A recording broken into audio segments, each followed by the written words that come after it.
This channel does not promote any violent, harmful, or illegal activities. All content provided by this channel is meant for an educational purpose only. Top quality और consistent performance के लिए सिर्फ silver pumps नाम याद रखना।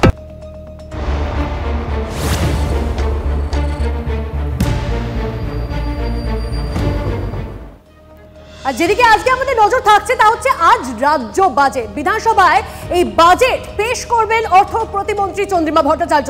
দেখুন, 2026-এর বিধানসভা ভোটের আগে এটাই মমতা বন্দ্যোপাধ্যায়ের সরকারের শেষ পূর্ণাঙ্গ বাজেট। অত্যন্ত গুরুত্বপূর্ণ হতে চলেছে আজকের এই বাজেট।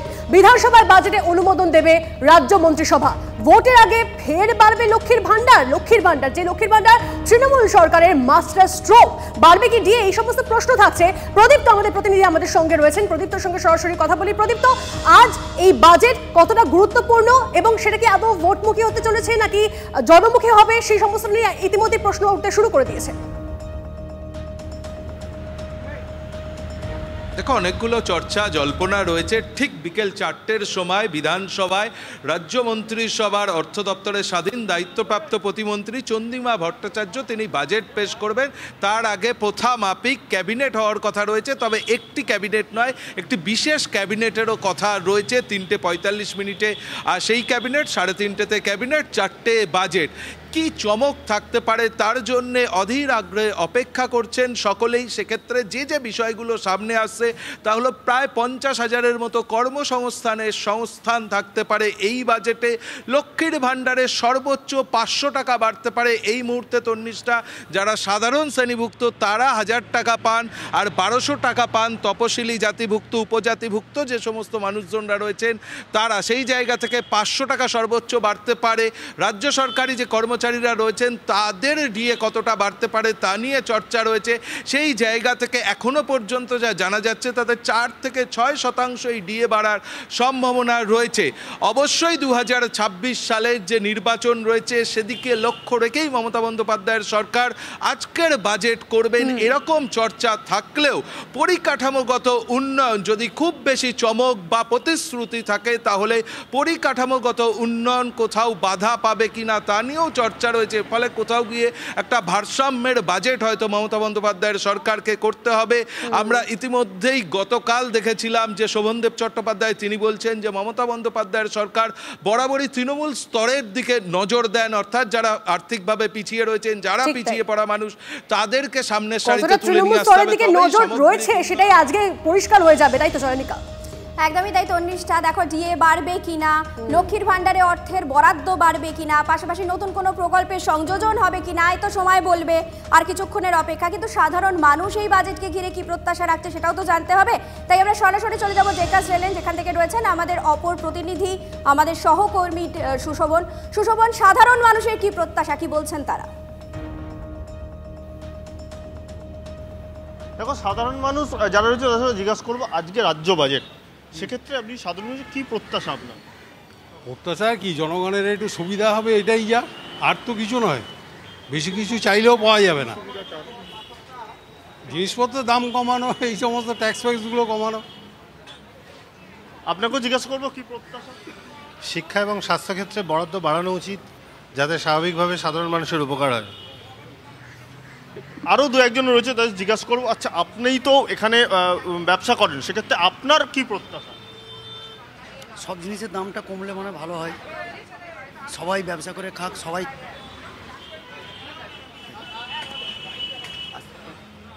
আপনার কি প্রত্যাশা?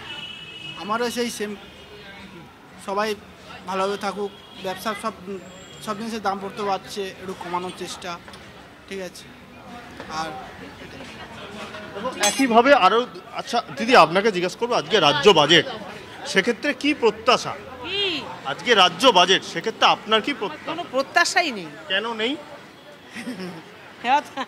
আপনি তো একেবারে তরুণ প্রজন্ম, সেক্ষেত্রে আপনার কি প্রত্যাশা আজকে রাজ্য সরকারের বাজেট? কোনো না, বাজেট এখনো হয়নি, কিন্তু সাধারণ মানুষ হিসেবে আপনি কি চান আজকের বাজেট? আমি যদি সাধারণ মানুষের উপকার হয় সেরকমভাবে বাজেট চাই, যা চাকরি বাকরি হয় এইসব। আপনার? আমি এসবে সুশোভন তোমাকে আপাতত ধন্যবাদ জানাই। কেউ বলছেন কোনো প্রত্যাশা নেই, কেউ আবার বলছে যে মানুষের যে যে জায়গাগুলো সমস্যা সেই দিকগুলো যেন একটুখানি দেখা হয়। তনিষ্ঠা, এদিকে আমরা আরো বেশ কয়েকজন মানুষ মানে আমার আপনাদের মতো সাধারণ মানুষের সঙ্গে কথা হয়েছিল, আমাদের প্রতিনিধি যারা ছিলেন তারা কথা বলেছিলেন, কি প্রতিক্রিয়া তারা জানাচ্ছেন শোনাবো। পাশাপাশি সরকারি কর্মচারী যারা রয়েছেন তারাই বা কি প্রত্যাশা রাখছেন আজকের এই রাজ্য বাজেট থেকে, শুনুন। বিভিন্ন ধরনের জনসাধারণ যারা আছে, যারা খেটে খাওয়া মানুষ, তাদের জন্য ওই যেগুলো আসে বিভিন্ন ধরনের সেগুলো হয়তো বাড়াবে আরও, বা বাজেটে ডিএ নিয়ে একটা ব্যাপার চলছে, সরকারি কর্মচারী তাদের ডিএটা 4% বাড়বে এই ধরনের একটা শুনছি। প্রত্যাশা বলতে আমার ডিএটা একটু যেন বাড়ে, ব্যাস এটুকুই। এবং বেকার ছেলেরা চাকরি পাক, কারণ অনেক শিক্ষিত বেকার বাড়িতে বসে আছে, তারা অবশ্যই চাকরি পাক। লক্ষ্মীর ভাণ্ডারেতে অবশ্যই এদের কিছু তো লক্ষ্মীর ভাণ্ডারটা রয়েছে এদের, তাতে মেয়েদের কিছুটা রয়েছে সুবিধা হয়। তাতে লক্ষ্মী ভাণ্ডার যারা পাচ্ছে তাদেরকে মানে হ্যাঁ এটাও সত্যি সুবিধা করছে মানুষের, এটা আমি ডিনাই তো করতে পারবো না। রাজ্যে নিয়োগ বাড়ানো উচিত, আমাদের যাতে সংসার চালাতে বা ঘর চালাতে কোনো রকম কোনো অসুবিধা না হয় সেই হিসাবে বাজেট করলেই আমরা খুশি। ভাতা দিয়ে বা লক্ষ্মীর ভাণ্ডার দিয়ে হ্যাঁ সেটা উপকার হচ্ছে হাউসওয়াইফদের, কিন্তু আমাদের এসএসসি খোলা উচিত, অনেক এরকম সরকারি চাকরির পরীক্ষা আছে যেগুলো খোলা উচিত বলে আমার মনে হয়। ভাতা তো একটা লেভেল পর্যন্ত পাচ্ছে, এবার যদি রিকোয়ারমেন্টটা পায় তাহলে তো সুবিধা হবে না, মানুষ আরও এস্টাবলিশ হবে। এই ভাতা নিয়ে তো সেভাবে লাভ হচ্ছে না মানুষের, না সেটা সত্যি কথা। শিল্পায়ন চাই, কারণ শিল্পায়ন না হলে বেকার সংখ্যা কমবে না। আর হচ্ছে এই যে ভাতা দেওয়া হচ্ছে, এই ভাতা দিয়ে পেট ভরানো যায় না। হয়তো সাময়িক কিছু হয়, কিন্তু ভবিষ্যৎ ভালো হয় না। শিল্পায়ন চাই। যে হারে জিনিসপত্রের দাম বাড়ছে, আমাদের কেনাকাটা খুব মুশকিল হয়ে যাচ্ছে। দিদি যদি আমাদের লক্ষ্মীর ভাণ্ডারটা একটু বাড়িয়ে দেন তাহলে খুব আমরা উপকৃত হব। চালের দামটা যে হারে বাড়ছে, কিন্তু আমাদের সম্ভবত চালানো মুশকিল হয়ে যাচ্ছে। যদি চালের দামটা একটু কম হয় তাহলে আমাদের একটু সুবিধা হয়। তেলের দাম কমাতে হবে, পেট্রোল ডিজেলের দাম কমাতে হবে, জিনিসপত্রের দাম বাড়ছে, ওটার মূল কারণ ওটা। মুড়ি শিল্প চাই, চপ শিল্প নয়, সংগঠিত শিল্প চাই, যাতে কর্মসংস্থানের হয় মানুষজনের, এটাই প্রত্যাশা। অস্থায়ী কর্মচারীদের, বিশেষ করে প্যারা টিচার, শিক্ষাবন্ধু, আশাকর্মী, অঙ্গনওয়াড়ি কর্মচারী, এরা ভয়ানক দুরবস্থার মধ্যে আছেন। এবং অবশ্যই আমাদের মহার্ঘ ভাতা ডিএ, যার বকেয়ার পরিমাণ এখন বর্তমানে 39%। এই সমস্ত কিছুর সুরাহা মিলবে বলে আমরা আশা করছি। তবে তার সাথে শুধু আশা করে আমরা ছাড়ছি না, আমরা লাগাতার আন্দোলন চালিয়ে যাচ্ছি।